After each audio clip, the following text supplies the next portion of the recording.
بسم اللہ الرحمن الرحیم۔ السلام علیکم ورحمۃ اللہ وبرکاتہ۔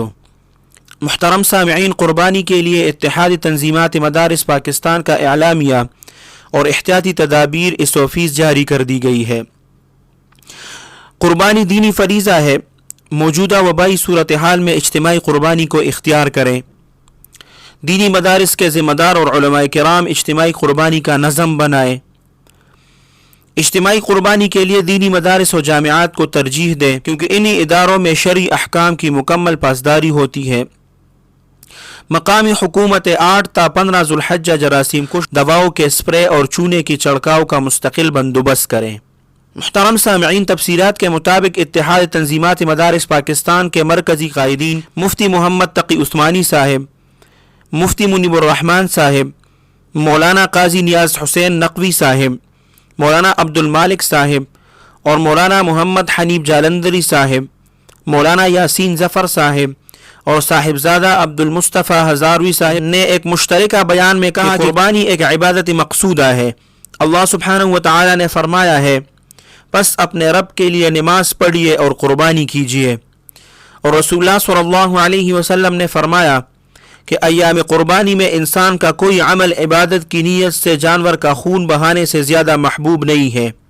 بس یہ نقطہ نظر کہ حالات کے سبب لوگ قربانی نہ کریں اور مالی صدقہ دے دیں، یہ خالص جو ہے قرآن اور سنت کے تعلیمات کے خلاف ہے۔ لہٰذا جن کو اللہ سبحانہ و تعالی نے توفیق دی ہے وہ قربانی کے انبیاء کی خوشدلی سے ادا کریں، البتہ احتیاطی تدابیر کو ملحوظ رکھیں، نیز اجتماعی قربانی کو اختیار کریں اور اجتماعی قربانی کے لیے دینی مدارس و جامعات کو ترجیح دیں، اور دینی مدارس کے ذمہ دار علماء کرام اجتماعی قربانی کا نظم بنائیں اور ان کے لیے مندرجہ ذیل احتیاطی تدابیر اور استوفیز اختیار کریں۔ نمبر 1، قربانی کے جانوروں کی منڈی یا آبادی سے باہر کھلے میدان میں لگائی جائے یا ایسے باڑوں میں جن کے باقاعدہ چاردیواری ہو۔ نمبر 2، جانوروں کی منڈیوں میں مستقل جراثیم کش دواؤں کا اسپرے کیا جائے۔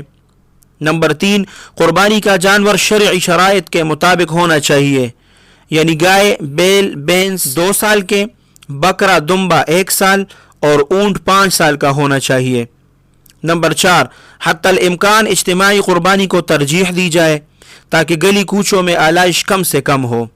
نمبر 5، مقامی حکومت قربانی کی آلائشوں کو فوراً اٹھا کر ٹھکانے لگانے کا اہتمام کرے۔ نمبر 6، اسی طرح قربانی کی کالے خریدنے والوں کو پابند کیا جائے کہ وہ جلد از جلد کالے اٹھا کر اپنے محفوظ مراکز تک پہنچائیں اور ٹریٹ کریں۔ نمبر 7، قربانی کی جگہ کو جراثیم کش دوا سے دھویا جائے اور صفائی کا مسلسل اہتمام کیا جائے۔ نمبر 8، حکومت اس بات کا اہتمام کرے کہ بیمار جانور قربانی کی منڈیوں میں فروخت کے لیے نہ لائے جا سکے۔ نمبر 9، قربانی کا جانور خریدنے کے لیے لوگ عام طور پر بچوں سمیت جمگٹے کی صورت میں جاتے ہیں اور اس کو ایک پکنک تصور کرتے ہیں۔